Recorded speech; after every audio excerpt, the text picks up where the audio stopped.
خبر شامل کرتے ہیں گجرات سے، جہاں سے حسیب علی گجر کی رپورٹ کے مطابق تھانہ سول لائن پولیس نے کارروائی کرتے ہوئے سروس موڑ پر قتل ہونے والے ڈاکٹر ذیشان کے اندھا قتل کا سراغ لگا لیا۔ تقریباً 2 ماہ بعد ڈاکٹر ذیشان کے قتل میں ملوث دونوں ملزمان کو گرفتار کر لیا گیا۔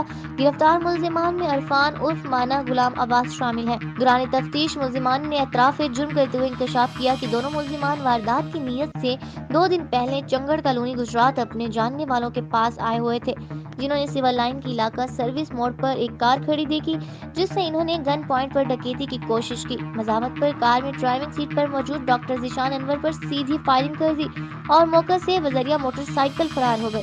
ملزمان کے قبضے سے واردات میں استعمال ہونے والا موٹر سائیکل برآمد کر لیا گیا۔ ملزمان سے مزید تفتیش جاری ہے۔